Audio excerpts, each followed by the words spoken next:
가르멜의 산길 제17장.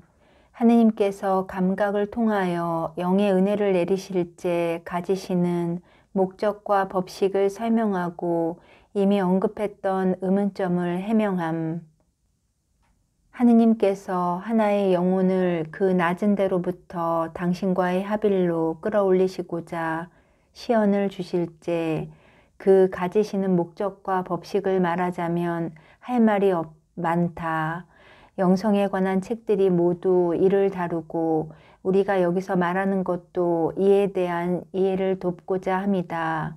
그러나 이 장에서는 우리의 의문점을 해명하는 데 그치고 말겠다. 그 의문점이란 다음과 같은 것이다.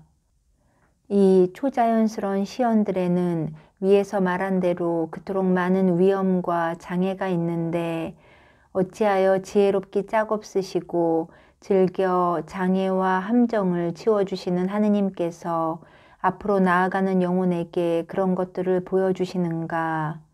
이에 대한 응답으로는 무엇보다도 먼저 세 가지 기본을 말해두는 것이 좋다. 첫째, 성 바오로가 로마인들에게 한 말로 기존하는 것은 하느님으로부터 명을 받은 것입니다. 로마서 13장 1절. 둘째, 지혜서에 있는 성령의 말씀으로 모든 것을 훌륭하게 다스린다.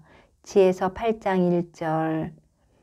풀어이르면 하느님의 지혜는 이 끝에서 저 끝까지, 말하자면 극에서 극에까지 닿을지라도 모든 것을 묘하게 가마르신다는 것이다.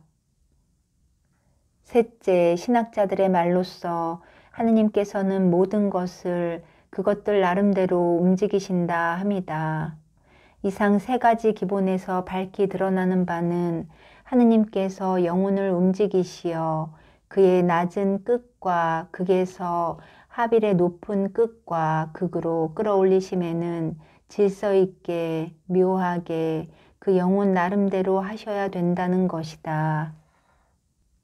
인식에 있어 영혼이 가지는 질서가 피조물의 형과 상을 통하여 있고 그 인식의 방법이 감각을 통하여 있다면 하느님께서 영혼을 최고의 인식에 올려주시고 묘하게 그 일을 하시는 데는 감각의 낮고 낮은 끝으로부터 시작하셔야 된다 함이니 그래야만 영혼을 제 나름대로 이끌어서 감각 안에 들지 않는 당신의 신령한 지혜의 다른 끝에 닿게 하실 것이다.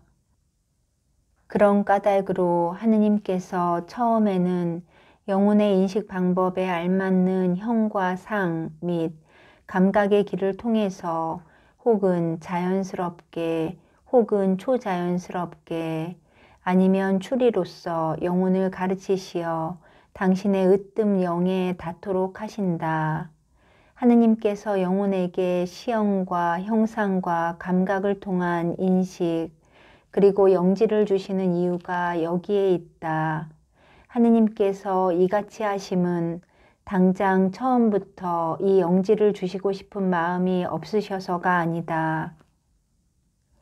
인간의 것과 하느님의 것, 감각과 정신이라는 양극이 의례에 서로 맞거나 단번에 합칠 수 있다면 모르거니와 사실은 그렇지 못하여 양극이 서로 질서 있게 묘하게 어울리기 위해선 다른 준비 행위들이 먼저 있어야 하니 자연의 활동체와 마찬가지로 이쪽은 저쪽의 마련과 바탕이 되어야 한다.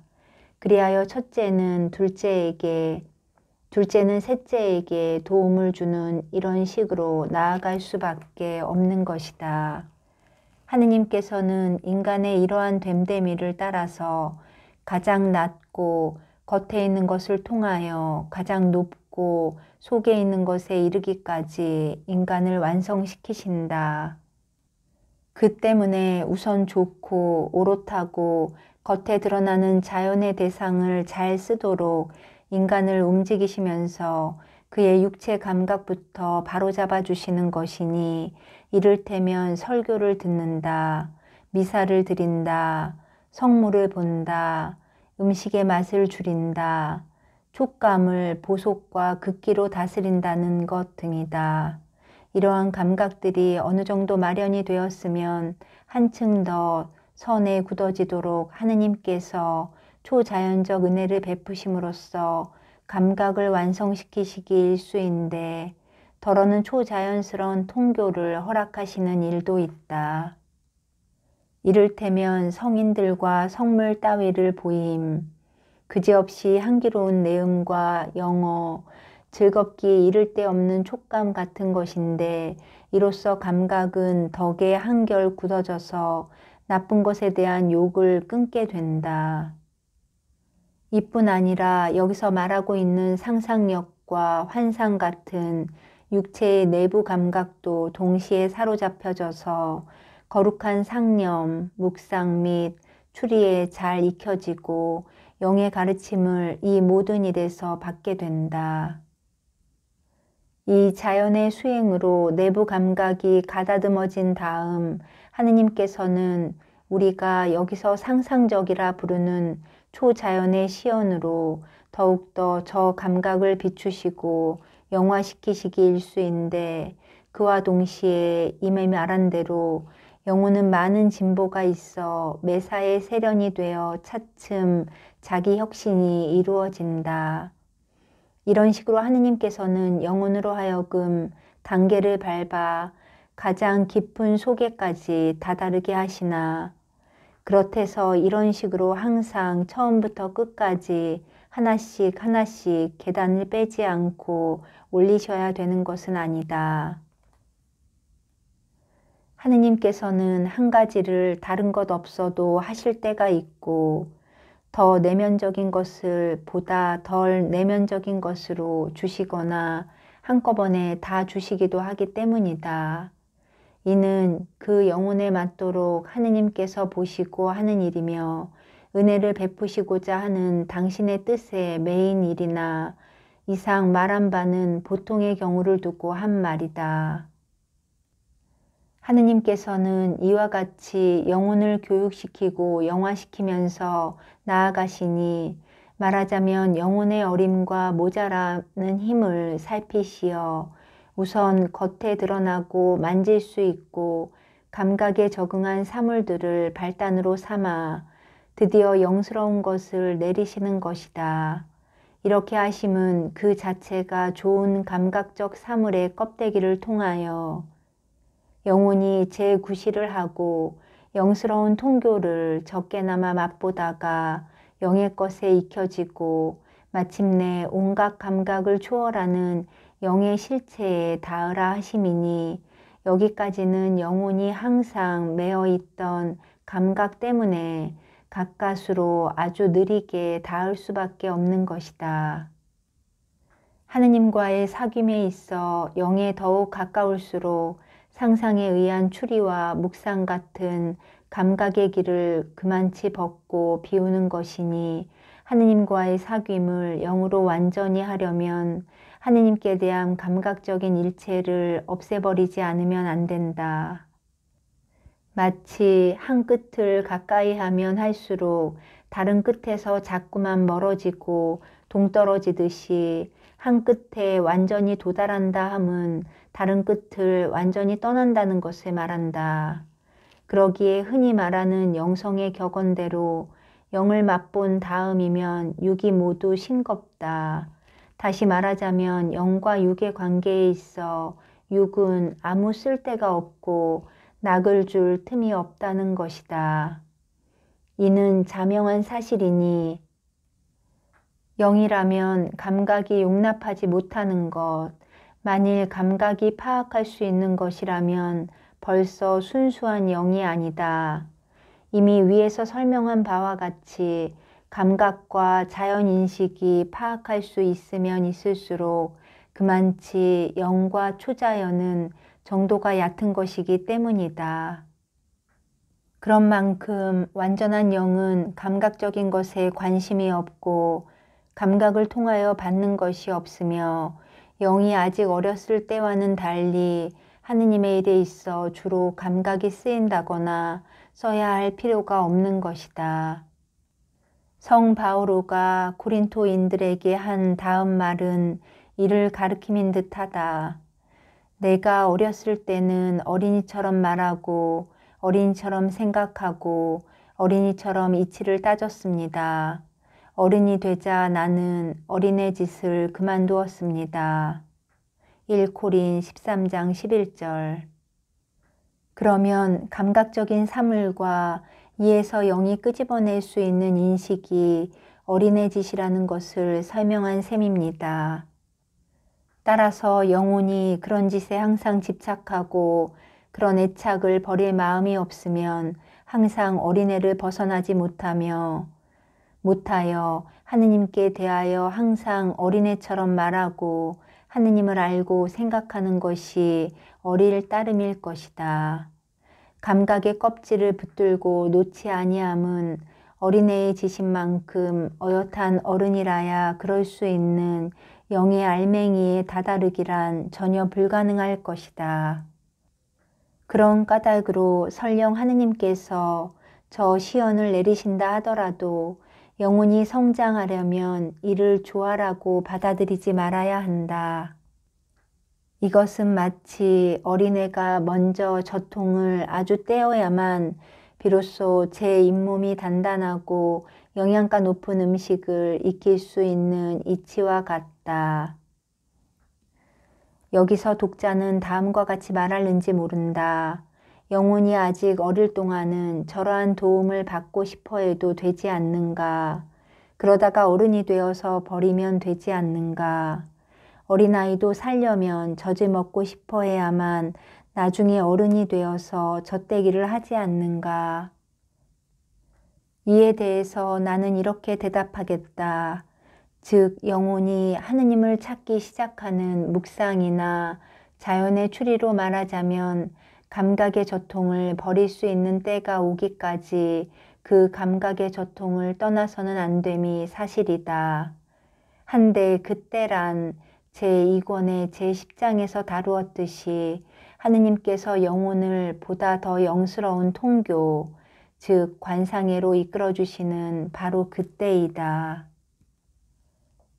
그러나 어느 때를 막론하고 완전한 상태이건 덜 완전한 상태이건 우리의 뜻이 없이 감각에 들어오는 상상의 시연이나 초자연적 다른 지각의 경우 그것이 하느님께로부터 온다 치더라도 영혼은 받아들이지 말아야 할 두 가지 이유가 있다.